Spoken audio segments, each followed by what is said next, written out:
Im Winter nämlich, so wie hier in den Stubaier Alpen, lauern in den Bergen mehr und einige ganz andere Gefahren als in den Sommermonaten.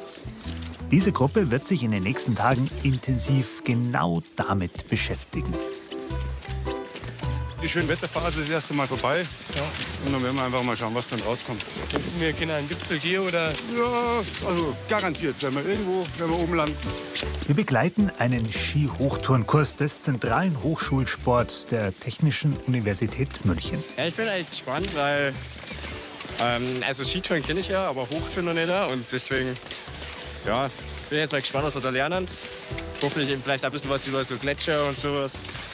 Ja, schauen wir. 4 Tage werden die 3 Studenten mit ihrem Ausbilder Michi auf der Franz-Senn-Hütte verbringen und auch lernen, wie man sich auf Gletschern richtig verhält. Vorher aber steht etwas noch Grundlegenderes an. Ich komme jetzt hier an. Jetzt in dem Bereich haben wir gesagt, werde ich langsamer. Jetzt kommen auch meine Ski weg, weil ich kann ja beim Einkreuzen kommt es nicht mehr so gut mit den Ski. Ich komme mit meinem Gerät auf die Schneeoberfläche und suche mir jetzt das erste Minimum. Gell? 1,6 haben wir, 0,9, 0,7, 0,6, 0,5, 0,4. Dieses kleine Gerät, ein lawinenverschütteten Suchgerät, muss jeder dabei haben, der im Winter im freien Gelände in die Berge geht. Neben Schaufel und Sonde gehört es zur Standardausrüstung, die dazu dient, einen Verschütteten im Fall eines Lawinenunfalls finden und bergen zu können. Wird auch mehr. Habe hier mit 0,5 mein Minimum gefunden. Tue mir da meine Stöcke drauf als Stockkreuz. Die sogenannte Kameradenrettung ist bei Lawinenunfällen deshalb so wichtig, weil es entscheidend darauf ankommt, einen Verschütteten möglichst schnell aus den Schneemassen zu befreien. Liegt jemand länger als eine Viertelstunde in einer Lawine, sinken die Überlebenschancen rapide. Das ist er. Federt leicht zurück. Ganz deutlich, gibt's keinen Zweifel. Sonde bleibt stecken, dann wird geschaufelt. Einschalten. Oder auch nicht geschaufelt, denn jetzt sind die Teilnehmer dran. Die 3 Studenten sind keine Anfänger und wissen eigentlich ganz gut, wie man einen Verschütteten findet. Allerdings ist es wichtig, diese Technik nicht nur theoretisch drauf zu haben. Man muss sie immer wieder praktisch üben, sodass es im Ernstfall schnell geht und wirklich jeder Handgriff sitzt. Ja, 0,5, 0,6. Ach, da wird's mehr dann. Also noch bitte. Stockkreuz.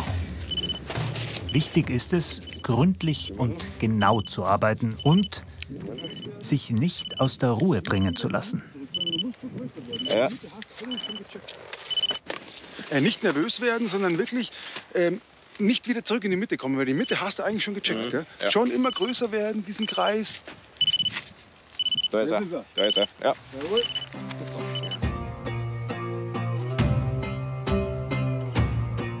Die Skitourensaison ist trotz des schneearmen Winters in diesem Jahr in den hohen Bergen noch nicht vorbei. Oft ist es bis weit in den Mai hinein möglich, Skitouren zu unternehmen. Und dieser Stützpunkt eignet sich perfekt, um alles zu lernen, was dafür nötig ist. Grüezi. Wunderbar, super. Angekommen. Franz-Senn-Hütte. Gut, also dann zu unserer Tourenplanung von morgen haben wir aktuellen Lawinenlagebericht. Also wir haben ja Was das Thema Lawine betrifft, gibt es etwas, das mindestens genauso wichtig ist, wie im Ernstfall richtig reagieren zu können. Nämlich von vornherein zu vermeiden, überhaupt in so eine Situation zu geraten. Grundlage für die Beurteilung der Lawinengefahr ist der Lawinenlagebericht, der im Alpenraum während der Saison täglich aktualisiert wird. Das heißt, wenn man sich jetzt mal genau anschaut, könnt ihr mal reinschauen. Die Kunst ist, den Bericht richtig interpretieren zu können und seine Tour den gegebenen Verhältnissen anzupassen. Schauen wir einfach mal zum Fenster raus. Wie ist die Lage? Ist da Schneefall? Ist da vielleicht sogar Regen? Wollen wir gar nicht. So kompliziert das alles ist, für ein gutes und sicheres Bergerlebnis im Winter kommt man um diese Vorbereitungen nicht herum. Ich glaube, dass man sich schon im Bewusstsein soll, auf alle Fälle. Und halt eben auch sowas wie den Lagebericht eben anschauen soll, dass man einfach so ein bisschen, ja eben bewusst damit umgeht. Der Gefahr muss man sich bewusst sein, wenn man solche Sportarten ausübt. Entsprechend ist es einfach wichtig, dass man gut geschult ist. Aber wenn es halt immer wieder so wie heute eben die Auffrischung vom Lawinenkurs ist, immer wieder ganz gut und sowas. Am nächsten Morgen ist klar, heute wird es nur eine kleine Tour geben. Was kein Grund ist, sich weniger gewissenhaft mit der Lawinengefahr zu beschäftigen, die übrigens auch bei geringer Schneelage ein wichtiges Thema ist.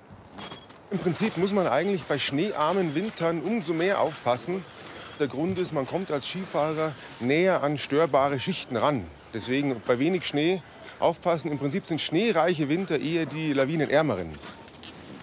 Heute allerdings herrscht oberhalb der Franzennhütte die Lawinenwarnstufe 1 von 5. Geringe Lawinengefahr. Deshalb ist es trotz der schlechten Sicht guten Gewissens zu verantworten, eine Tour zu unternehmen und den Reiz zu genießen, einzutauchen in diese diffuse weiße Welt von Nebel, Schnee, Fels und Eis.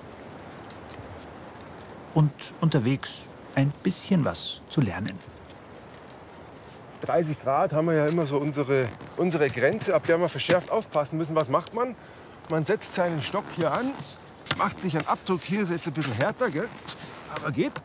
Michael demonstriert seinen Teilnehmern, wie man mit seinen Skistöcken die Steilheit eines Hanges messen kann. Lass das hier pendeln und jetzt gehe ich mit meinem Stock nach unten. Und wenn er mir genau in meinem Abdruck, jetzt ist es, pendelt er mir genau in den Abdruck da unten rein. Wie viel Grad haben wir dann an die Mathematiker? 30. 30, das sind genau 30 Grad, genau. Und man sagt ungefähr 10 cm weiter oben wären ungefähr Größenordnung 3 Grad weniger. 10 cm weiter unten 3 Grad mehr. Und so kann ich also auf so eine Größenordnung ganz gut das mit dem Stock nachmessen.